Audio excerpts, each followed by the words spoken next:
Hi ಎಲ್ಲರಿಗೂ ನಮಸ್ಕಾರ. Welcome to cooking in Kannada channel. ನಾವಿವತ್ತು ರುಚಿಯಾಗಿರುವಂಥ ಹೆಲ್ತಿಯಾಗಿರುವಂಥ ಮತ್ತು ಬಿಸಿಯಾಗಿರುವಂಥ ಬಿಸಿಬೇಳೆ ಬಾತ್ ಹೇಗೆ ಮಾಡೋದು ಅಂತ ತೋರಿಸ್ಕೊಡ್ತೀನಿ ಬನ್ನಿ. ಫಸ್ಟು ಒಂದು ಕುಕ್ಕರ್ಗೆ ನಾನು ಹಾಫ್ ಬೌಲಷ್ಟು ತೊಗರಿಬೇಳೆ ಹಾಕೋತಾ ಇದ್ದೀನಿ, ಹಾಗೆ ಹಾಫ್ ಬೌಲಷ್ಟು ಅಕ್ಕಿನ ಹಾಕೊಳ್ತಾ ಇದ್ದೀನಿ. ಹೀಗೆ ಇವೆರಡನ್ನು ಚೆನ್ನಾಗಿ ವಾಶ್ ಮಾಡ್ಕೊಂಬರ್ತೀನಿ.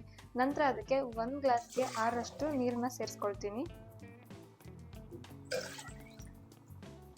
ನಂತರ ನಾನು ಇದಕ್ಕೆ ಕಟ್ ಮಾಡಿ ಇಟ್ಕೊಂಡಿರುವಂತಹ ಕ್ಯಾರೆಟ್, ಆಲೂಗಡ್ಡೆ,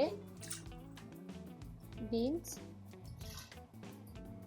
ಮತ್ತು ನೌಕೋಲನ್ನ ಹಾಕೊಳ್ತಿದ್ದೀನಿ. ನಂತರ ನಾನು ಇದಕ್ಕೆ 1 ಟೇಬಲ್ ಸ್ಪೂನಷ್ಟು ಎಣ್ಣೆ ಮತ್ತು ರುಚಿಗೆ ತಕ್ಕಷ್ಟು ಉಪ್ಪನ್ನ ಹಾಕ್ಕೊಂಡಿದ್ದೀನಿ. ಇವಾಗ ನಾನು ಕುಕ್ಕರ್ ಲಿಡ್ನ ಕ್ಲೋಸ್ ಮಾಡಿ 2 ವಿಷಲ್ ಹೊಡೆಯೋಕ್ಕೆ ಬಿಡ್ತೀನಿ.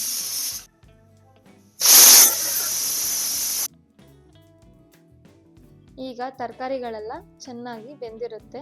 ಇದನ್ನು ತುಂಬ ನುಣ್ಣಗೂ ಕೂಡ ಬೇಯಿಸ್ಕೊಳ್ಬಾರ್ದು. ನಂತರ ನಾನು ಬಿಸಿಬೇಳೆ ಬಾತ್ಗೆ ಒಗ್ಗರಣೆ ರೆಡಿ ಮಾಡ್ಕೊಳ್ತೀನಿ. ಫಸ್ಟು ಒಂದು ಕಡಾಯಿಗೆ ಎಣ್ಣೆ ಹಾಕ್ಕೊಂಡು ಅದಕ್ಕೆ ಜೀರಿಗೆ, ಸಾಸಿವೆ ಸೇರಿಸ್ಕೊಂಡಿದ್ದೀನಿ. ನಂತರ ಇದಕ್ಕೆ ಕಡಲೆಬೀಜನ ಹಾಕಿ ಫ್ರೈ ಮಾಡ್ಕೊಳ್ತೀನಿ. ಇದಕ್ಕೆ ಸ್ವಲ್ಪ ಗೋಡಂಬಿನ ಹಾಕ್ಕೊಂಡು ಹಸಿ ಬಟಾಣಿನ ಸೇರಿಸ್ಕೊಳ್ತೀನಿ. ನೀವು ಬೇಕಾದರೆ ಒಣ ಬಟಾಣಿನ ನೈಟ್ ನೆನೆಸಿಟ್ಕೊಂಡು ಕೂಡ ಹಾಕ್ಕೊಳ್ಬೋದು.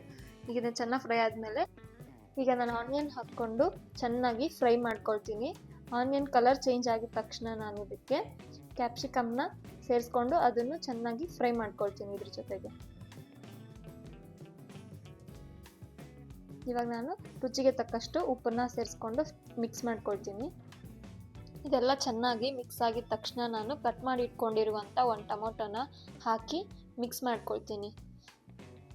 ನಾನಿಲ್ಲಿ ಹುಣಸೆ ರಸ ಸೇರಿಸ್ಕೊಳ್ಳೋದ್ರಿಂದ 1 ಟೊಮೊಟೊ ಯೂಸ್ ಮಾಡಿದ್ದೀನಿ. ನಂತರ ನಾನು ಇದಕ್ಕೆ bisi bele bath powder 2 tablespoon ಹಾಕ್ಕೊಂಡಿದ್ದೀನಿ ಮತ್ತು ಅಚ್ಚ ಖಾರದ ಪುಡಿ ಹಾಕ್ಕೊಂಡು ಎಲ್ಲನೂ ಚೆನ್ನಾಗಿ ಮಿಕ್ಸ್ ಮಾಡ್ಕೊತೀನಿ. ನಂತರ ನಾನು ಇದಕ್ಕೆ 1 ನಿಂಬೆಹಣ್ಣು ಗಾತ್ರದ ಹುಣಸೆ ರಸನ ಹಾಕ್ಕೊಂಡು ಮಿಕ್ಸ್ ಮಾಡ್ಕೊಳ್ತೀನಿ.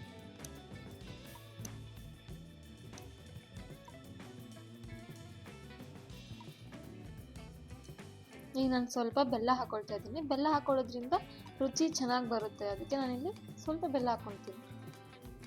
ಈಗ ಎಲ್ಲನೂ ಚೆನ್ನಾಗಿ ಮಿಕ್ಸ್ ಮಾಡ್ಕೊಳ್ತೀನಿ. ಆಮೇಲೆ ಸ್ವಲ್ಪ ನೀರು ಸೇರಿಸ್ಕೊಳ್ತೀನಿ. ನಮ್ಮ ಕನ್ಸಿಸ್ಟೆನ್ಸಿ ಹೇಗೆ ಥಿಕ್ನೆಸ್ ಎಷ್ಟು ಬೇಕೋ ಅಷ್ಟಕ್ಕೆ ನಾನು ನೀರು ಹಾಕ್ಕೊಂಡು ರೆಡಿ ಮಾಡಿಟ್ಕೊಂಡಿದ್ನಲ್ಲ ಕುಕ್ಕರಲ್ಲಿ ಆ ಅನ್ನನ ಹಾಕ್ಕೊಂಡು ಎಲ್ಲನೂ ಫುಲ್ಲು ಕ್ಲೀನಾಗಿ ಮಿಕ್ಸ್ ಮಾಡ್ಕೊಳ್ತೀನಿ. ಇವಾಗ ನಾನು ಫ್ಲೇವರ್ಗೆ ತುಪ್ಪ ಹಾಕ್ಕೊಳ್ತೀನಿ. ನಿಮ್ಗೆ ಎಷ್ಟು ಬೇಕೋ ಅಷ್ಟು ತುಪ್ಪನ ಹಾಕ್ಕೋಬೋದು. ನಾನೀಗ ಲೋ ಫ್ಲೇಮಲ್ಲಿಟ್ಟು 5 ನಿಮಿಷ ಕುದಿಯೋಕ್ಕೆ ಬಿಡ್ತೀನಿ ಇದನ್ನು. ಇವಾಗ ಬಿಸಿಯಾಗಿರುವಂತಹ ಬಿಸಿಬೇಳೆ ಬಾತು ನನಗೆ ರೆಡಿಯಾಗಿದೆ. ಮಕ್ಕಳು ಏನು ಮಾಡ್ತಾರೆ ಅಂದರೆ ನಾವು ತರಕಾರಿನೆಲ್ಲ ಕಟ್ ಮಾಡಿಕೊಟ್ರೆ ಅವರು ತಿನ್ನೋದಿಲ್ಲ. ಸೊ ನಾವು ಈ ಥರ ಬಿಸಿಬೇಳೆ ಬಾತಲ್ಲಿ ಬೇಳೆ ಮತ್ತು ತರಕಾರಿಗಳೆಲ್ಲ ಸೇರಿಸಿ ಮಾಡಿರೋದ್ರಿಂದ ಇದರಲ್ಲಿ ಎಲ್ಲ ಥರ ಪೋಷಕಾಂಶಗಳಿರುತ್ತೆ. ಸೊ ನಾವು ಇದನ್ನು ಬಿಸಿಬೇಳೆ ಬಾತು ಮಾಡಿ ಮಕ್ಕಳಿಗೆ ಕೊಡೋದ್ರಿಂದ ಹೆಲ್ತಿಯಾಗಿರುತ್ತೆ. Thank you.